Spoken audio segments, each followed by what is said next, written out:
There's a voice in your head that knows exactly what to say to hurt you. It knows your insecurities, your fears, your perceived failures, and it uses them against you, constantly. You're not good enough. You're going to fail. Everyone else has it figured out except you.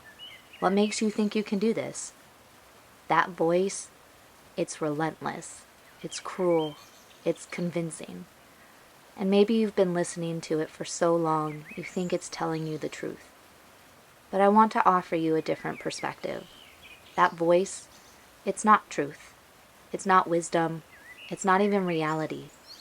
It's your inner critic.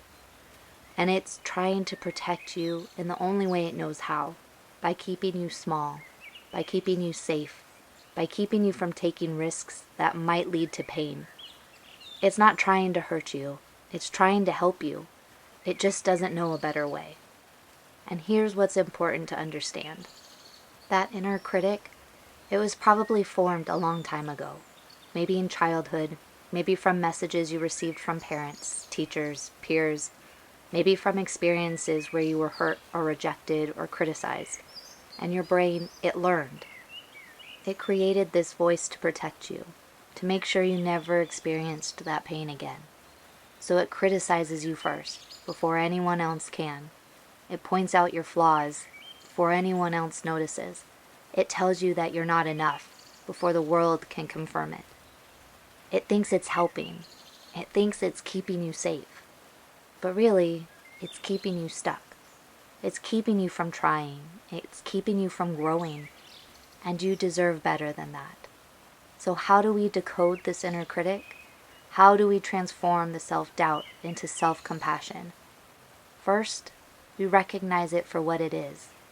When that voice starts up, when it tells you you're not good enough, or you're going to fail, or you should just give up, pause, take a breath, and recognize that's the inner critic. That's not truth. That's not who I am. That's just a protective mechanism that's outdated. Name it. That's my inner critic talking.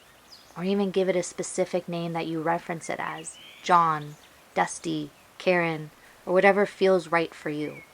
Just that simple act of recognition, it creates distance. It creates space. It reminds you that you are not your thoughts. Second, we thank it. I know that sounds strange. Why would you thank something that's been so cruel to you? But remember, it's trying to protect you. It's trying to keep you safe. It just doesn't know a better way. So you can say, thank you for trying to protect me. I know you're scared. I know you're trying to keep me safe, but I've got this. I can handle this. I don't need you to attack me to keep me safe. That acknowledgement, it softens the critic. It disarms it. It reminds it that you're on the same team. Third, we replace it with compassion. When the inner critic says, you're not good enough, you respond with, I'm doing the best I can with what I have right now. When it says you're going to fail, you respond with, I'm brave for trying. Failure is just part of learning. When it says everyone else has it figured out, you respond with, everyone is struggling with something. I'm not alone in this. You literally talk back to it with kindness, with truth, with compassion. And at first, this is going to feel awkward. It's going to feel forced. It's going to feel like you're lying to yourself. But you're not. You're actually telling yourself the truth, for maybe the first time in a long time. The inner critic has been lying to you, telling you that you're not enough, that you're broken, that you're failing, and you've believed it because it's been so loud, so persistent, so convincing. But now you're learning to hear a different voice, a kinder voice, a more truthful voice, the voice of self-compassion. And that voice says, you're a human. You're doing your best. You're worthy of kindness, especially from yourself. It says you're going to make mistakes. You're going to face challenges. You're going to have hard days, and that's okay. That doesn't mean you're failing. That means you're living. It says you deserve the same compassion you would give to someone you love, the same patience, the same understanding, the same grace, because you are someone worthy of love, including your own. So here's what I invite you to try.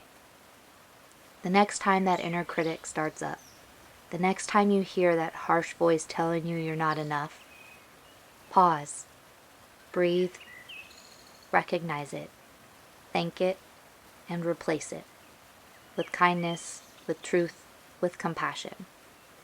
It won't be perfect. It won't be easy, at least at first. It won't silence the critic completely, but it will create space. It will create distance.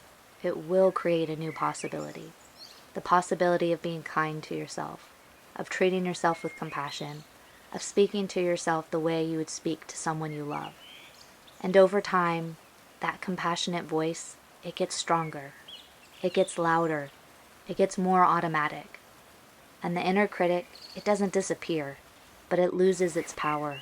It becomes background noise instead of the main narrative. Because you've learned the truth. You are enough.